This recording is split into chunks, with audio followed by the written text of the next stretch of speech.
to look at the transfer window, I guess let's start talking about Joe Gomez here. Because Joe Gomez was, as I'm sure you're all aware, not in Liverpool's travelling party for today's game. Now, again, fans seem to be a little bit divided on whether this is just the club giving him an opportunity to mull over his future.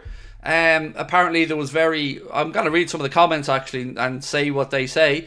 Newcastle United, Aston Villa, Fulham, Chelsea and clubs abroad have all shown an interest in Joe Gomez, according to Fabrizio Romano. Bayern Munich could also be alerted. Another one from Paul Joyce said, Gomez's omission is the result of what have been described as grown-up discussions between the player and Liverpool, who are not forcing the 27-year-old out.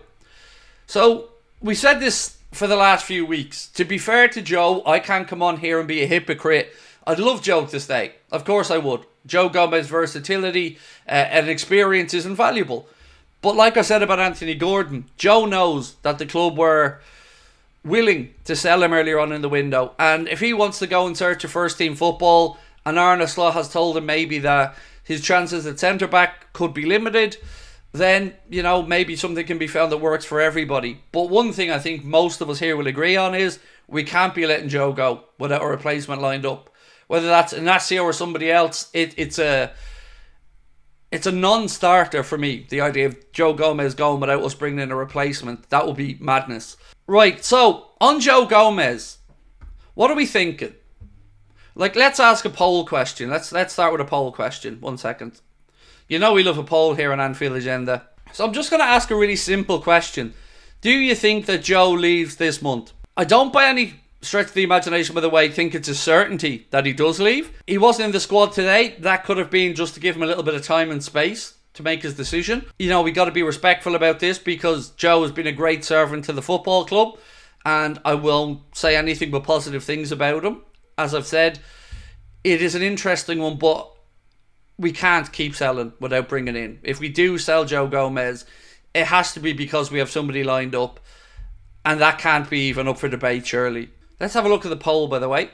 So we asked you, do you think Joe leaves this month? We've had 1,600 votes so far, and we are at 68% who think yes, Joe Gomez leaves.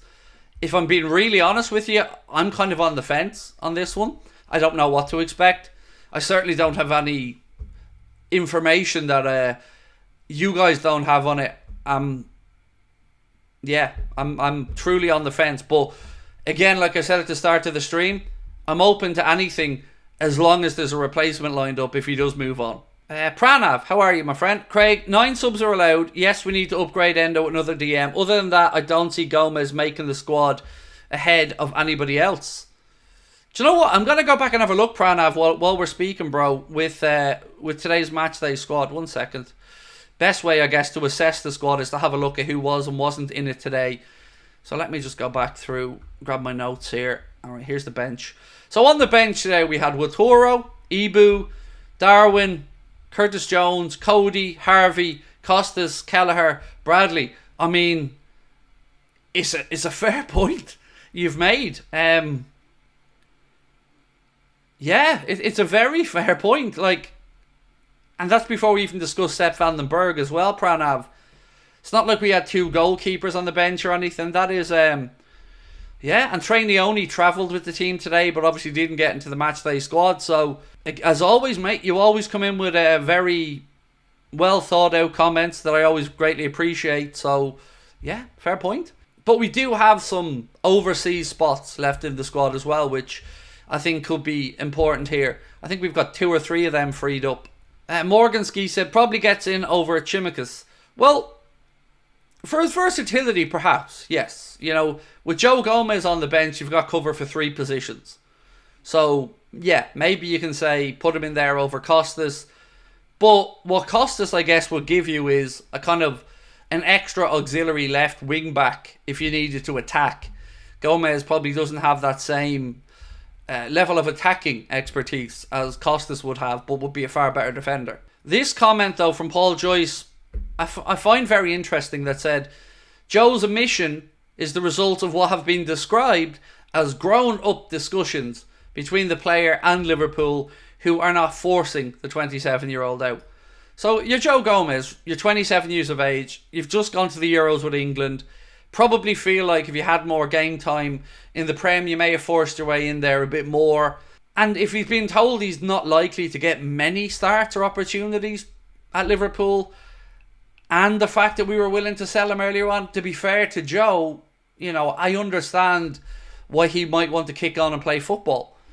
Football careers are short. Joe's been a great servant to the football club. He's been with us now, I think, 9 years. And the club, from what I've understood, and again, speaking with David Lynch, the club have always said that they want to be fair with Joe, to reward Joe for his tremendous service. So if Joe does want to move on, and it's feasible, the club are certainly not going to make it extremely difficult for Joe. But you can interpret grown-up discussions in whatever way you think it works for you. But the fact that he wasn't in that matchday squad today, nor was Sepp van den Berg, is certainly something to give a moment's pause for thought anyway. Alan Garcia, I don't disagree with you, sir. You said we cannot lose Gomez until a centre-back comes in. I agree. And normally I would say there isn't a world in which I think we do sell Gomez without a centre-back coming in, but I don't really have much belief in these owners, mate, with regards to the market. I know, again, I'm somebody who doesn't understand how a football club works with finances, but riddle me this.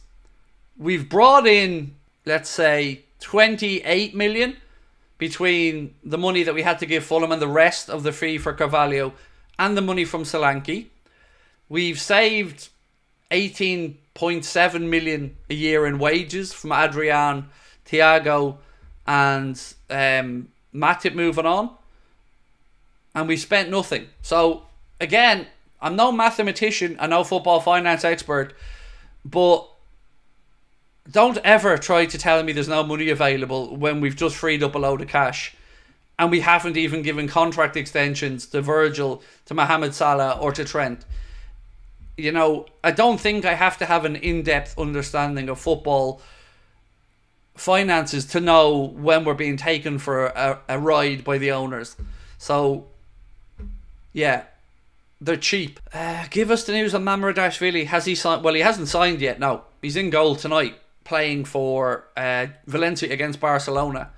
But again, the chatter is still that deal is entirely possible. I think there's a 5 million difference in valuation from what I'm reading, from the 40 million euro that Valencia want for him versus the 30 plus 5 million in add-ons that Liverpool are apparently willing to pay. On top of that, he has to sort out an agreement where he goes from Valencia on loan to Bournemouth. Liverpool would then have a cast iron guarantee that they would buy him at the end of next season, and then he will come into the fold at Liverpool. The reason why we couldn't buy him now and loan him straight out to Bournemouth is because he's you can't bring in one player in one transfer window and loan him immediately out to a club in the same league.